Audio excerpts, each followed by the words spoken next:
यमुनानगर में मां के कत्ल का चौंका देने वाला इंकशाफ, बेटा ही निकला कातिल। यमुनानगर में सरपंच की अहलिया बलजिंदर कौर के बेहमाना कत्ल का सनसनीखेज इंकशाफ सामने आया है। पुलिस तफ्तीश में यह बात वाज़ेह हो गई है कि इस इंदोनाक वारदात में किसी अजनबी का हाथ नहीं बल्कि मकतूला का बेटा गुमित गोमती राठी अपने दोस्त पंकज के साथ मुलविस था। पुलिस के मुताबिक मां और बेटे के दरमियान तवील अरसे से घरेलू इख्तिलाफात और शदीद तनाव पाया जाता था। गोमित अपनी पसंद की लड़की से शादी करना चाहता था, मगर मां ने जात पात का हवाला देते हुए इस रिश्ते को कबूल करने से इनकार कर दिया। इसी बात पर दोनों के दरमियान तल्ख कलामी बढ़ती चली गई, जो बिलाखिर एक खौफनाक अंजाम तक जा पहुंची। तहकीकात में इंकशाफ हुआ है कि गोमित 18 दिसंबर को खुफिया तौर पर इंग्लैंड से भारत आया था, जिसकी इतला सिर्फ उसके करीबी दोस्त पंकज को थी। घर के दीगर अफराद और गांव वालों को इस आमद से लाइल्म रखा गया ताकि किसी को इसकी मौजूदगी का शक न हो। CIA-2 इंचार्ज राकेश कुमार के मुताबिक गोमित अपनी मां की सख्त पाबंदियों से जहनी तौर पर परेशान था और उसके दिल में वक्त के साथ साथ नफरत और इंतकाम का जज्बा पैदा हो चुका था। अहले खाना ने हालात को संभालने के लिए इसे स्टडी वीजा पर इंग्लैंड भेज दिया, मगर वहां भी उसके ख्यालात तब्दील ना हो सके। पुलिस का कहना है कि 24 दिसंबर की रात गोमित गांव पहुंचा और जानवरों के बाड़े में छिपकर अपनी मां का इंतजार करता रहा। जब बलजिंदर कौर रात गए जानवरों को चारा देने के लिए वहां आई तो पहले डंडे से हमला किया गया और बादजा गला घोटकर उन्हें मौत के घाट उतार दिया गया। वारदात के बाद नाश को पानी के हौज में डालकर उसे हादसा जाहिर करने की कोशिश की गई। डीएसपी आशीष चौधरी ने प्रेस कॉन्फ्रेंस में वाकये का पर्दाफाश करते हुए बताया कि दोनों मुल्जिमान को गिरफ्तार करके अदालत में पेश किया गया है, जहां उसे उन्हें 4 दिन के पुलिस रिमांड पर भेज दिया गया है। पुलिस वाकये के तमाम पहलुओं की बारीकबीनी से तफ्तीश कर रही है।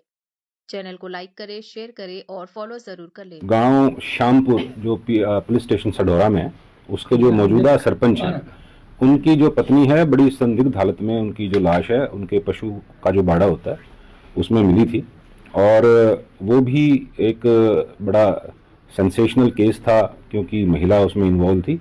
और उसकी भी मैं आपको बताऊं कि जो एज पर इंफॉर्मेशन 174 की कार्रवाई होगी थी, पहले इत्तफाकन की तरफ चल पड़े थे, लेकिन जो मृतका है उसके मायके वाले और उसके पति ने एसपी साहब को कहा कि जी हमें शक है कि हमारी जो ये उसकी जो सरपंच की जो पत्नी है उसका वध हुआ है, खून हुआ है, कत्ल हुआ है, ना कि वो इत्तफाकन वो डूब गई थी उसमें पानी में।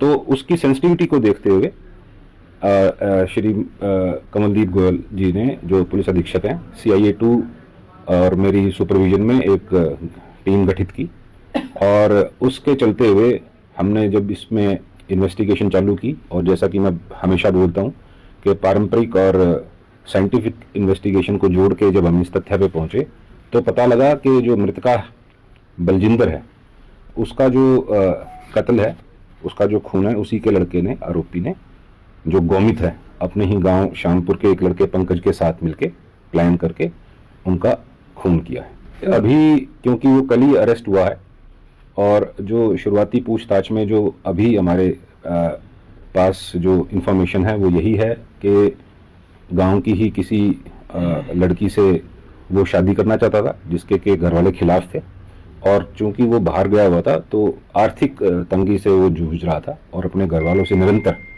पैसों की डिमांड करता था, लेकिन पैसे ना पहुंचाने के कारण उसने षड्यंत्र रचा। देखिए अभी हमने कल ही उसको अरेस्ट किया है और आज उसको पेश करके 4 दिन के रिमांड पे लाए।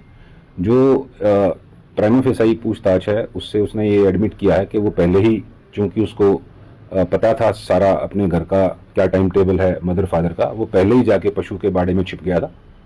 तो वहाँ फिर उसने ये कार्रवाई अमल में लाई, चोट मार के, और फिर उसको जो मुंह है वो पानी की टंकी में डुबो दिया। फिर भी चूंकि अभी 4 दिन के हमारे रिमांड पे है, तो जो हथियार उसने यूज किया या जो मोबाइल, उसका पासपोर्ट, वो कहाँ रहा इतने दिन तक, it is yet to be investigated. वो एक जांच का विषय है, वो हम आपको बाद में बता देंगे। अभी ये बात निकल के आई है, it is yet to be verified.